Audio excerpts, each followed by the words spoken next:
Let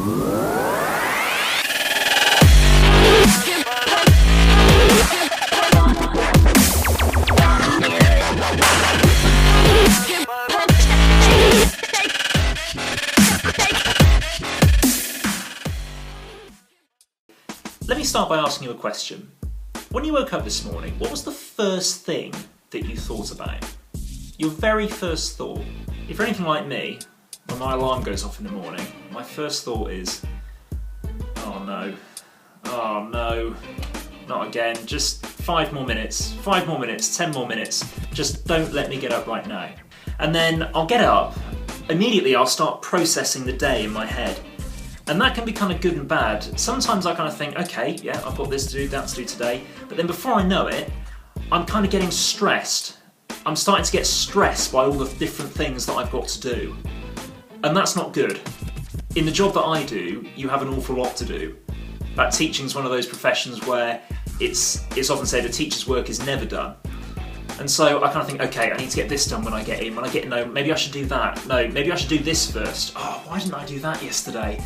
And before I know it, before I've even got in the shower, I'm just getting stressed about the day that's about to fold out ahead of me. I'm almost thinking too much about my most important thing, which is the job that I've got to go to. I'm thinking too much about the stressful things. I'm focusing on the stuff that is going to give me more stress. Now, what other stuff could I actually be thinking about? When I first wake up, what can I first focus on, apart from the stressful stuff? I could start thinking about the fact that I'm actually getting up to do a job that a lot of people wish they were doing. A lot of people want to become teachers. I could start thinking about the fact that I've got a job where I can start to make a difference in people's lives. I could start thinking about the fact that I'm doing a job that I strive quite hard to get into, give myself some props for it. If I think broader, away from work, I can actually start thinking about the fact that, maybe it's 2 days until the weekend and I've got some great stuff planned for that. I could start thinking about the fact that I've moved closer to Bath into the West Country to be near my family and that I'm going to see them at the weekend. When I lived in London, I used to see my family maybe like once every 3 or 4 months, which wasn't great. Now, I've just listed there quite a few things which actually, if I thought about those instead of the stressful part of my job, I'd actually wake up in a great frame of mind. Now, an example of someone who I think has got the right idea, someone who I think has inverted this and actually used it to his advantage, someone who is always focusing on the positive to try and enhance his mental well-being, is a guy that I used to work with. Now, I won't mention his name, but he was a person who, we used to work together in the same company, and if I'm being honest, he probably didn't enjoy his job that much. It was a bit beneath him, the sort of skill set that he had. Didn't find it particularly mentally stimulating day to day. But the way he chose to think about it was that it was enabling him to earn a pretty decent salary, which was taking care of his family. It meant that he could take his family on nice holidays every summer when the kids were off school. It meant that he could take his wife out for dinner once a week. It meant that his kids got nice presents at Christmas. It meant that they got nice birthdays, they could go on nice treats. It meant that they had a quite nice house to live in, they could drive a fairly nice car. Now, I'm not suggesting these are the most important things in life, but for him, just knowing that his family was secure was enough for him. And that was actually spurring him on through the day. And even to remind himself of why he was doing it, because there were times where he got a bit frustrated with it, but he actually had pictures on his desk of his kids and his wife.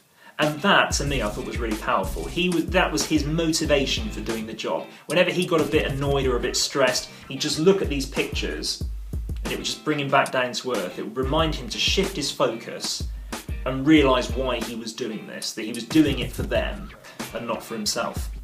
Now, one area that I think gives us all a bit of stress from time to time is money. Now, I'm no different. I'm one of those people who actually checks their bank balance most days, at least once every 2 days, to check where I'm at. And sometimes I look at it, particularly if it's near the end of the month, I'm starting to get into my overdraft, and I think, oh no, I'm gonna have to really cut down. I'm gonna have to think, do I really need to spend that? Do I really need to buy this at the weekend? Should I really justify going out, or going to this, or going to see that?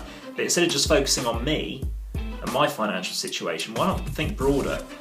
Why not think about all the millions, billions actually, of people around the world who, according to the UN, are struggling on $2 a day or less?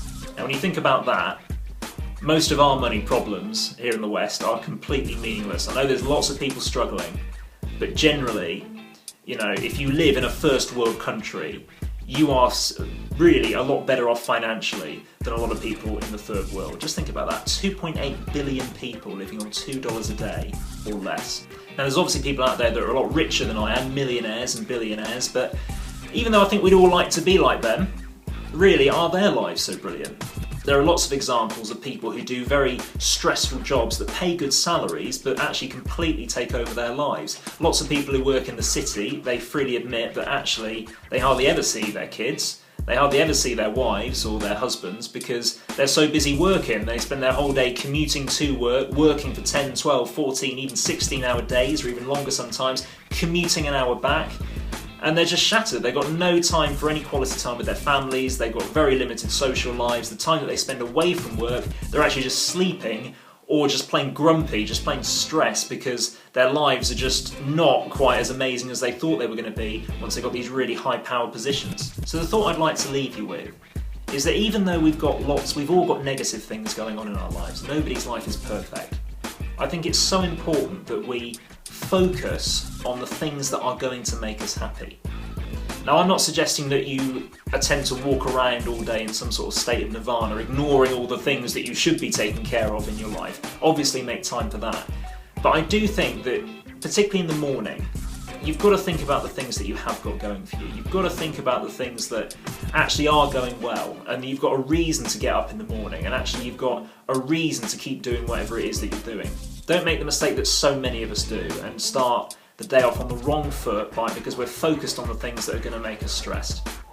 Now, I would like to hear from you on this. Are there any areas of your life that you feel you're focusing a little bit too much on at the moment, and it's just bringing you down mentally? You're focusing too much of your mental energy and time on these areas. What areas could you decide to focus on a little bit more? What areas in your life are going better and you've decided maybe I do need to focus a bit more on that? What areas could you focus a little bit more on to make your life a little bit better? Leave us a comment and we'll see you next time.